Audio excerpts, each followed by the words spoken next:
A regular season wrap up as we look back over the Vols, who won 10 games for the first time since 2003, a historic season. And Chris Landry joins us now of LandryFootball.com. I'll tell you about Owl's Nest Barbecue and Steve Ray's Midnight Oil. It is fantastic. But, Chris, let me start with Tennessee, the most surprising group that you saw over the course of the season improve or just come out of the chute in a good fashion. What did you think of maybe some of the areas that Tennessee was questioning and what they were able to do this season? I think first of all, offensive line, quite frankly. I do as well. I thought we might see some improvement there. I did know how much, and there's a lot to do with the tempo and how that helps the offensive line, both in the run game and the pass game. But in studying this team, as I do all the teams on tape, but just they came off the ball well. They won a lot of one-on-ones. They did a better job. I mean, they did about as good as I could have hoped for them to do. That was the biggest thing. It's probably the untold story. It always is, right? It's always the receivers and the quarterbacks. And man, did you see them? Go, yeah. Did you also see the protection? That was pretty good. It was something that was hit or miss last year, and that's why it was a little bit more hit or miss in terms of the results last year. Absolutely. Now, as for the secondary, that was the other group that we had questions about. They looked pretty rough at points. Question why Nico Slaughter wasn't playing more earlier, but the secondary, it was doable, I guess. But they had a lot of issues there. Yeah, they did. And when the pass rush wasn't there, and there were times where it wasn't as good, they struggled. There's no question about it. And they faced, you go back, and the Alabama game was such a huge win for Tennessee. But in that, they didn't stop Alabama. I mean, I went back and looked at my film grade notes. I thought Bryce Young was both quarterbacks played great. I thought Bryce Young was probably even better in that game.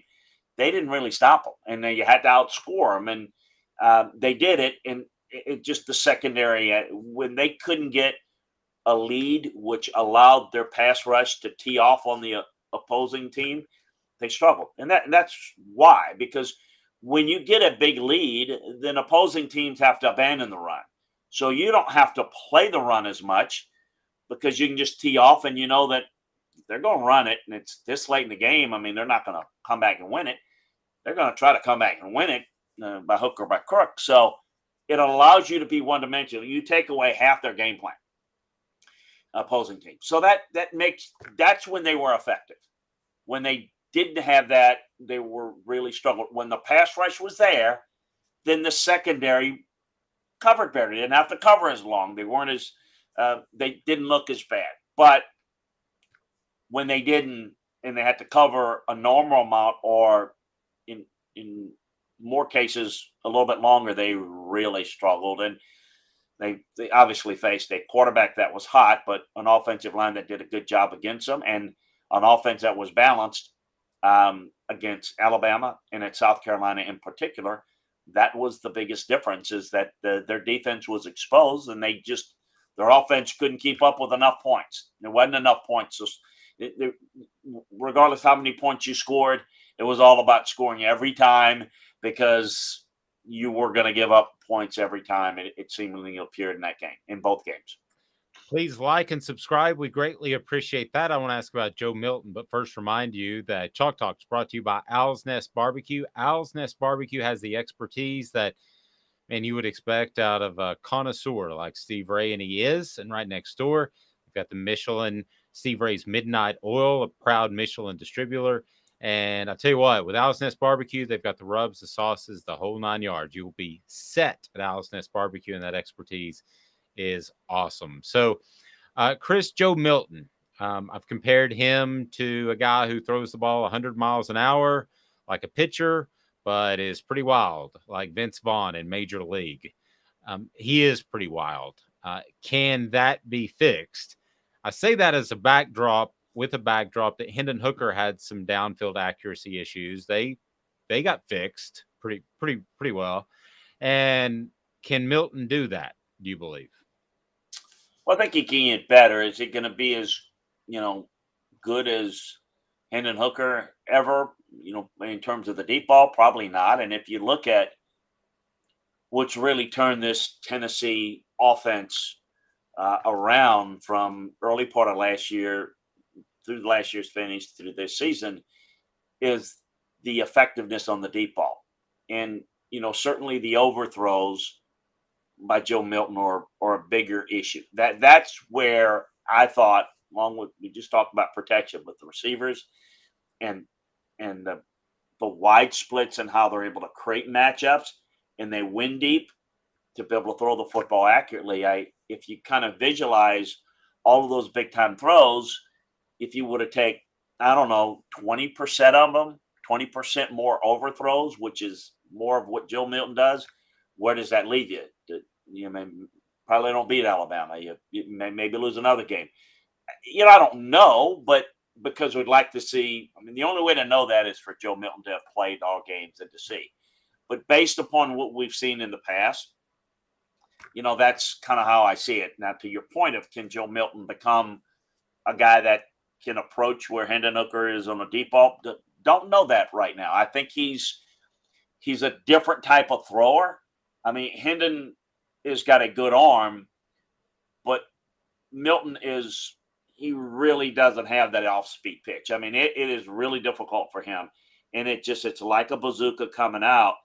And you've got to learn to put the air under the ball and you've got to be able to drop it in. And I just think that Hendon naturally his ball placement on the deep ball and the arc on the deep ball's always been better. You can still overthrow it, but the fact that that's just a matter of adjusting. It's kind of like a golf swing and you're hitting your wedges too far. Well, you just don't take it back as far and if you're making good contact, you're fine. But if you're not making good contact, well, then it's all over the place. It's left, it's right, and I think that's what I don't know with Joe Milton because I'm not there in practice every day and coaching him, obviously, not coaching him. And I'd like to see a little bit more of him to see if he can do that. I don't know that he'd do quite what Hendon Hooker did, though, but we'll see. We will. I think there were similar questions about Hendon, and I I wonder if you've been in a situation where I think a lot of things fell Tennessee's way, be it the schedule when they played teams, even LSU at 11 o'clock in the morning, local time. I think a lot of things fell Tennessee's way. A missed kick against Alabama. The Crimson Tide would have been the victors instead of Tennessee. But Chris, with I wonder if you've ever been in a situation as a coach or a scout where you had a really, really good season and expectations go through the roof. Because now I get the sense that Tennessee fans want 10 wins each and every year. That's not necessarily a guarantee. No, it's not. It's difficult to do it, and I think that's what makes the run that Alabama's been on, what Georgia's doing right now. That's to me that is the blueprint. That's the style. That's what travels well. To me, when I looked at this Tennessee team this year, it appeared to be, I don't want to call it magical year because that sense is that it's just magic and it comes out of nowhere. I think that this offense can be very effective. Um, and I think if all the pieces come together, it could be really, really tough to handle. The sustainability, though, as we've talked about it, is that if that's all you do really well, and that is we run the football well off tempo, we can work the ball downfield accurately, we can get quite big matchup advantages. If that's all you have, then there's a lower ceiling because you don't have other ways in which to win. So the question is, are you going to have all the pieces just naturally fit in? We're not talking about just talent and recruiting a good quarterback and good receivers. I think they'll always have them, but will you have the experience? Will you be able to throw it as accurately on the deep ball year in and year out? Will you'll be able to modify things a little bit, to allow your offense to be a little bit better? Will you be able to recruit better defensive players, but will you be able to play more to a defensive style? Are you willing to do that?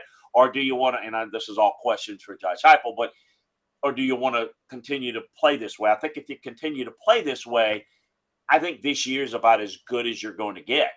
I think that it's always possible to win a game or two more depending on the schedule, but I think it's also more than likely, or just as likely, to lose a game or two more because everything's relative to who you're playing and what they're doing. You're right. I mean, Florida wasn't ready to win. I didn't think LSU was ready to win this year.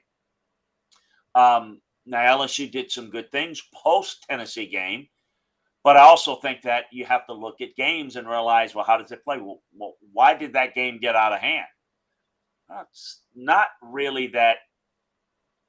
I mean, Tennessee was dominant in terms of a record and in terms of the point spread. But what really happened, it was an early self-destruction by LSU.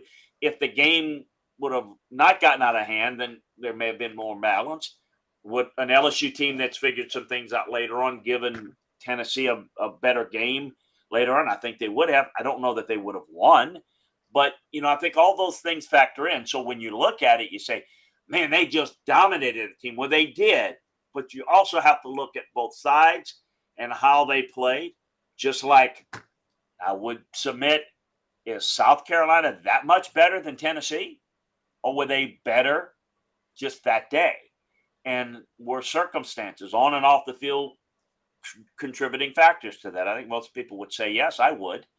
But, you have to put them all together and say, if you're going, I use the basketball analogy all the time, if you're going to be just a great shooting team, what happens if somebody's able to defend you or you just have an off shooting night?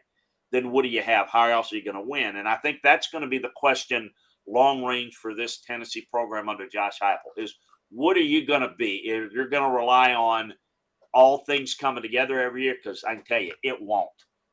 The one thing I can guarantee, it doesn't. You have to figure out different ways to go about getting it done. And I think this team is more one-dimensional, and I'm not ready to predict. Certainly in this day and age, who's going to win how many games next year and this and that and whatever. There's a lot of factors into that. But, you can be really good and lose, and you can be very average and not even that good and win. So you have to look beyond the score and the margin of victory. You have to be able to study it. What I do, it's kind of what my focus is. And I think that there's some, not concerns, but I think questions that I would have about where are they going with this program, that I don't know that they're questions that I think Josh is going to say the politically right thing about where they're going, but I want to see the results on what are they willing to do. Look, I think USC's in their first year is doing a phenomenal job, but I want to see what Lincoln Riley's going to do. And I think they're going to be in the playoffs, but what are they going to do long range? Are they going to do some things defensively that's going to be more compatible? Because I think that's more sustainable for a USC program. And I think the same thing is for Tennessee. Yep. He is Chris Landry. Go to LandryFootball.com to learn more about football. Please hit that like button. It helps us spread the word. Hit like. And I hope you're already subscribed. Turn those notifications on. We'll bounce on from time to time. Talk some ball. How about that? And it's brought to you by Owl's Nest Barbecue. Expertise embodied right there in Ottawa. Owl's Nest Barbecue is awesome. They've got it all, the sauces, the rubs, and the Green Mountain grills as well. And don't forget Steve Ray's Midnight Oil, a proud Michelin distributor right next door. He's Chris. I'm Dave. Have a fantastic day everyone. This has been a presentation